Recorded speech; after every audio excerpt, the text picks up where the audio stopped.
Big Mike here with He's Entertainment. today's episode. We got UFC fighter Parker Porter fighting in the heavyweight division with a record of 11-6. If you like what we're doing, hit the subscribe button. If you're looking for a mug, perhaps a hoodie, head on over to IOnlyTouchGreatness.com.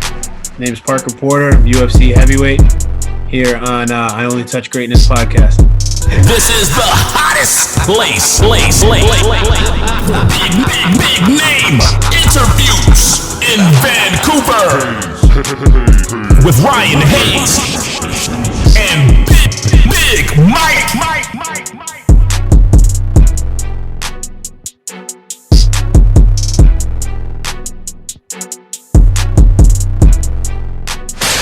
Ryan Hayes and Big Mike. I never stop. I Only Touch Greatness podcast.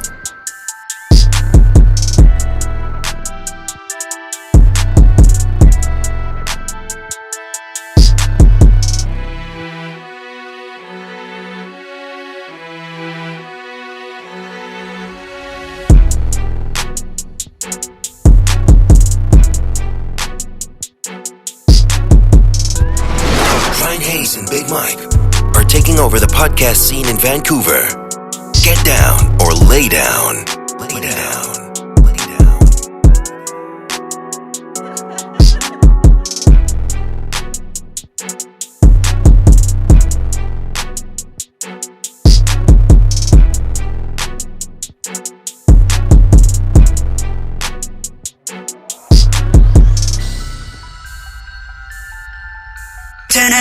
The number one sports podcast in Vancouver with Ryan Hayes and Big Mike.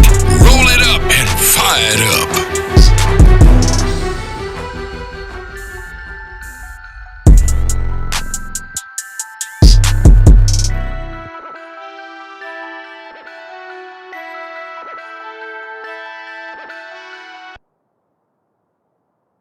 What's up, guys? How are you? Yeah, how you doing? How's it going? Good. Thank I'm you very Ryan. much for taking the time for us today. Yeah, I'm Ryan. That's Big Mike. Got it. All right. Nice to meet you. Nice meeting you. How's your day been going? It's been kind of long. I'm doing the stay-at-home dad thing today, so we're just Oh. getting to bed and everything. It's about 9 o'clock here, so kids are just getting down to bed, and I'm tired and ready for bed myself. All right. Where did you grow up? I'm in Connecticut. I grew up in Southington. Okay. What was life growing up there? Not anything crazy, man. It's pretty uneventful, just relatively quiet town. I played football for the high school and, just always grinding away at any sport that I was playing. A lot of football. I played a little bit of lacrosse, baseball, a little bit of hockey. Okay. Basically every sport. That's awesome. Just everything that I could. Yeah. And we like our hockey. I know you do. What's the nickname and where'd it come from? What nickname? I don't have one. Okay. No nickname. All right. Nope. Oh, okay. I thought you were being sarcastic there. No, I have no nickname. Yeah, nobody ever gave me a nickname. Even like growing up as a kid, like all my friends would be like, oh, blah, blah, blah, and blah, blah, like this person, that personality, they all have nicknames. And I'd be like, guys, how come nobody's ever given me a nickname? And they're like, your fucking name is Parker Porter. I'm like, okay, True. You really don't need guess one, I that's guess. I fancy. get it. Yeah. Yeah. Yeah, that's pretty good. I like that name too. How did you get into fighting back in the day, and when did it start? I got into it after I graduated from high school. I got myself into really good shape, lost like 120 pounds. And I was all my life, I always worked out and hit the gym to get better at whatever sport I was playing. So now I was in like the best shape I'd ever been in my entire life, and I had nothing to do with it. So I had a couple of friends that trained, and I was like, I guess I'll get into this and mix it up and learn a little bit of self-defense at least, and keep my workouts interesting and give me some kind of motivation to keep going to the gym. And after a little while of training, I really, really liked it. My coach was like, you're getting pretty good at this. You want to give it a go. And I was 21 years old at the time. So I'm like, yeah, why not? Screw it. Let's try it out. And I went in, I won my first fight by knockout in the 3rd round. And I haven't looked back since. Okay. Who are your biggest influences in your career so far? I don't know, man. I would have to say probably Randy Couture, Boss Rutan, guys like that, the older guys, the old school guys, really just kind of grinding it out. You know, the real pioneers of the sport in general. And just like, I've always liked their style of fighting, obviously. And I've always liked their personalities too, where they're just kind of like, Randy was always just such a laid back dude. He's never like one of these big, like habitual shit talkers like some of the guys are today's. And, you know, somebody be running their mouth at him in a press conference and he'd just be sitting there with his microphone like, oh, I'm sorry you feel that way. I'm going to prove you wrong tomorrow. That's good. I like that one. We've seen that for sure with the Tito Ortiz whole war with together back in the day. Yeah. They got a nice 3-part series, I think, here in Canada. It was an ESPN 30 for 30. You ever see that? No, I haven't seen it, man. I'm been so busy with everything between taking care of the kids, working, training, everything. You know, like I feel like part of me has been living under a rock when it comes to like keeping up with current events and pop culture stuff. What motivates you to want to go to the gym and work out every day? Just wanting to get to my goal, man. I've been scratching after this for so long that I'm just like, it's become a part of who I am. I don't know anything but this anymore. I feel like without this it's almost like a part of me would just be like, I would just die, you know, like when the pandemic hit and the quarantine happened and everything got shut down around here, all the gyms were closed. There was a pretty tough time for me mentally, because every like productive kind of like outlet for all my frustrations, whether it be, you know, physical, mental, emotional, whatever it is, all my coping mechanisms were like just completely snatched away from me. And I was like, well, what do I do now? And I'm having a bad day. I can't go to the gym, and I can't even like go run on a treadmill, never mind hit a bag or see my friends and grapple and spar and stuff like that. So yeah, I think my motivation is just to keep living at this point. Yeah, part of who I am. It's my like life. all of us. Yeah. COVID was hard on all of us, that's for sure too. And basically, hey, COVID's what started our podcast. So yeah, the good things. Some good things have come out of it. I mean, like I finally got my shot in the UFC. I would say largely in part due to COVID, but you know, obviously I'm one of the rare occasions, or one of the exceptions to the rule there. You know, it's been obviously very tough on a lot of other people. I was actually just going to go there. Take me back to your first fight in the UFC. Obviously, it might not have went the right way you wanted, but it was definitely short notice. So what did you learn from that fight? Short notice fights suck. Yeah. Stay ready. And always expect the unexpected. You know, I took that fight on 9-10 days notice. I at the time, my now 4-month-old son was only 3 weeks old. We were in the middle of a pandemic and everything was shut down. I had just changed gyms. Life was just completely upside down. So, you know, I would say as far as what I learned was really just make sure that I don't ever get caught unprepared again. You know, always just stay ready, because that call can come when you least expect it. Of course, and good on you for taking the fight with such short notice. I mean, obviously, it's obviously been your dream your whole life to be in the UFC, so you ain't gonna turn that down. No, not at all. Okay, taking you back to your last fight, the big win against John Parisian. What emotions were after that one? Oh man, Cloud 9, dude. It's top 3 best feelings of my life. Like I think in my post-fight interview, I compared it to the marriage to my wife and the birth of my children. So it was like, it's right up there. It was one of the greatest feelings of my life. You know, I've been grinding after this as long as I have, and finally not only just being there, but finally getting a win and doing it in such strong fashion that I couldn't ask for a better situation. How much notice did you have for that one? We got the call for that fight almost a week and a half after the Dawkins fight. So, Oh, okay. I had a full camp for that. I had like a full 12 weeks to get after it. Right on. And obviously you're prepared, man. Big win. Very. What do you do after a big fight?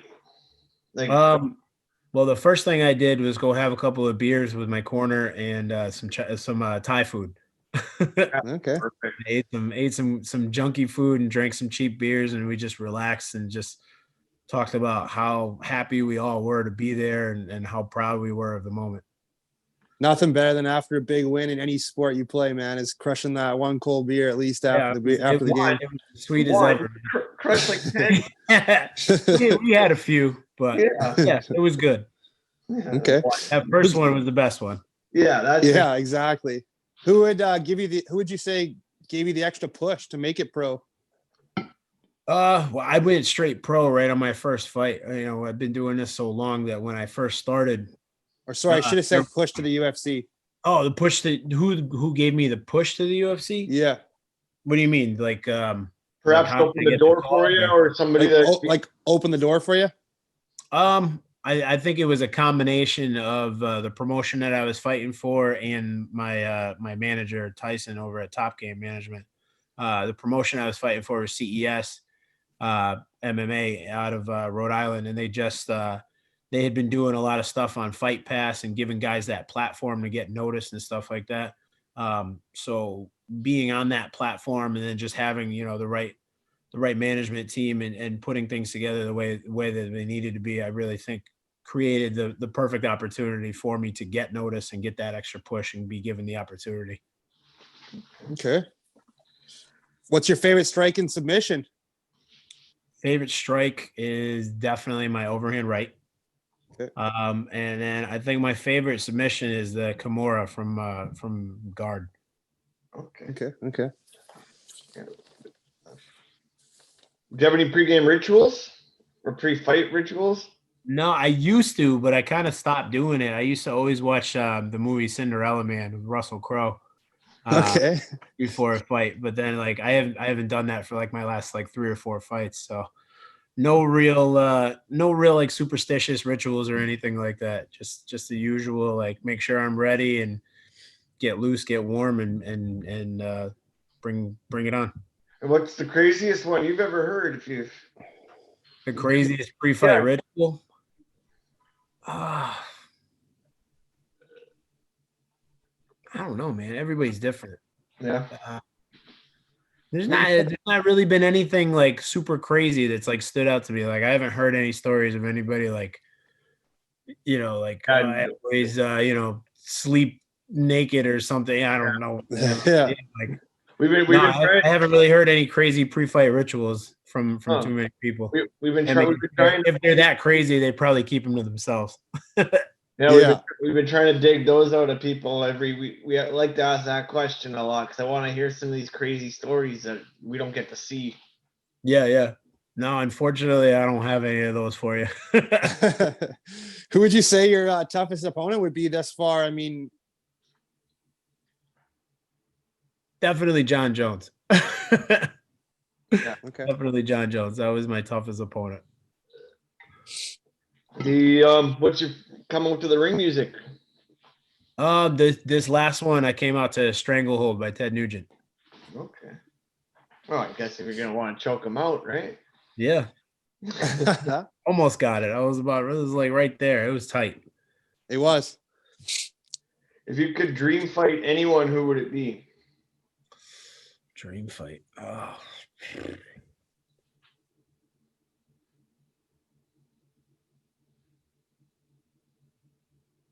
Mike Tyson. Yeah. Hey, that's a good one. There you go. How many subscribers they had to that fight? It was I didn't even get, because it was the same night as my fight. I didn't even get a chance to watch it. Right. It was incredible. Right. It wasn't a good fight. It was the the fight was horrible, but it had more viewers than any of the boxing match that was. There's a big one a couple months ago, a Russian guy, but they're saying how just the name of Mike Tyson draws the crowd, and right on cue. He's notorious, man. He's notorious. Everybody knows who Mike Tyson is. Yeah. Absolutely. UFC was definitely way better than boxing that night. I'll tell you that, because I was watching the UFC. I flicked back to boxing and they started hugging each other, basically slapping each other. It wasn't even a fight. Oh no. What's the dream venue for you? Where's somewhere you'd always want to fight? The UFC. Okay. Like no venue though. Oh, you mean like location wise? Yeah. Oh man. My dream venue, I don't know if it'll ever happen. There's in my home state, there's a civic center right here in Hartford in the capital. That's they would be able to fill pretty well if they ever had a UFC here. That would be my dream, because it's about 10 minutes away from my house. Is that the old Whalers Stadium? Sorry? Is that the old Whalers Stadium? It is, yeah. Okay, I remember that. Okay. That's a historic building. That would be sweet, man. The UFC should do that. That'd be sweet. That would be amazing. But I don't know if they'll ever do it, because Connecticut's right in the middle between New York and Boston. They got the Boston Garden and they got Madison Square. So they probably just fill those up a whole lot easier. Yeah, that was Hartford when they moved to Carolina. I remember that. Do you wish that they still had a team? I absolutely wish they still had a team. I was actually able to see them play right before they moved. My dad and my uncle took me to a game. Oh, probably 4 or 5 years old was the last time. That's sweet. Yeah, and it was just like, at the time, I'm only a little kid, not knowing what the heck's going on. But like now, looking back on it, I'm like, wow, that's kind of a cool little piece of history that I can remember and be a part of, and I'm really appreciative of that. Yeah, they got great jerseys too. Yeah, the best. Yeah, the whale tail, right? Yep. Yeah. So what's up? What's Bones Jones like off the mat? I don't know him that personally, man. Like we fought each other like 12 years ago. It was short and sweet, and we were really mutually respectful to each other afterwards. He gave me a shout out the last 2 times. He gave me a shout out about on the Dawkins fight, and another shout out this time saying congratulations. And I said thanks back. Like who knows? He's talking about coming up to heavyweight. Maybe we'll get together and do a little training together, and I can help him, and he could help me. Yeah, absolutely. Do you have a favorite piece of sports memorabilia? No, nothing that stands out. I'm trying to think. Maybe your gloves or shorts from last fight. I mean, your first UFC win. Definitely, those are definitely up there. I think actually my dad was a huge Giants fan. New York Giants for football, and he has an autographed Carl Banks football that he pretty cool. Gave to me. So I still have that. That's probably the coolest thing I have. Okay. What's been your go-to quarantine snack? Oh, everything.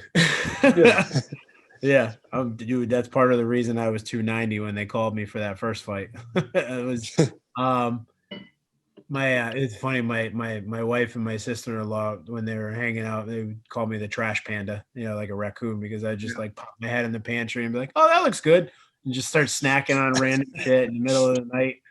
I'm trying to think like the worst thing that I'm always grabbing.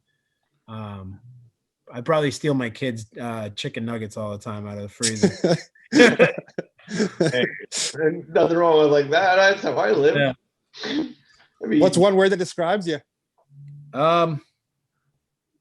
Humble. Okay. Yeah. Okay. I can see that. Thank you. What do you want to be remembered for at the end of your career? Ah, man. I want to be remembered for being an entertaining fighter. Being a fan favorite. I like the choice. Thanks. We asked this question to hockey people, but if you were an animal, what would you be? Ooh, good question. I don't know. I think it's a tough choice between a gorilla or like a grizzly bear. Yeah. You want something that One of those two. Yeah. Yeah, we get those once in a while. Usually what's our usual one? Lions, the gorilla, Shark. Yeah. things that are like the king of their like the main. Yeah. Whatever the apex predator of their food chain is. Yeah, that's exactly the top of the food chain, right? I dig it. Any news on any upcoming fights? No, nothing yet, man. No. Okay. Yeah, we're just I just got back in the gym today, so I had a training session with my team, and we're just we don't have anybody on the horizon, but we're gonna make sure that whoever they throw at us, we're ready for. Hopefully February, March would be nice. That would be perfect. Perfect. You're doing the full 12 then, hopefully. That would be wonderful. Yeah. Get another.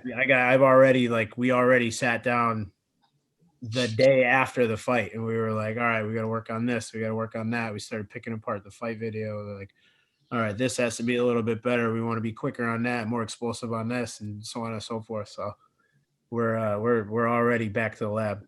Is there a limit or a window of opportunity that you can't fight in? Like, say you just fought Saturday, or can they call you even like next weekend? Yeah, I actually I'm technically on a medical suspension for 30 days before I can fight again. Okay. Oh, that's how that works. Okay. Yep.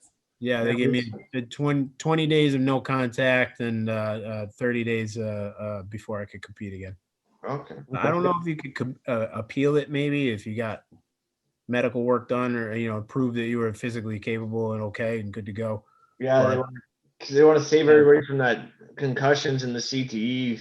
Yeah, no, I think that's pretty standard for most guys to get at least a 30-day suspension before, even if they don't have anything wrong with them. So definitely makes sense, and obviously with the heavyweights too, throwing those bombs, I mean, they're definitely going to do an impact. There was a few in there. Yeah. Hey, Parker, I just want to thank you very much for taking the time for us today and coming on, chatting with us. We really appreciate it. We're big fans of yours, and we can't wait to cheer you on for the rest of your career, man. Thank you, man. I appreciate it, guys. Thanks for having me on.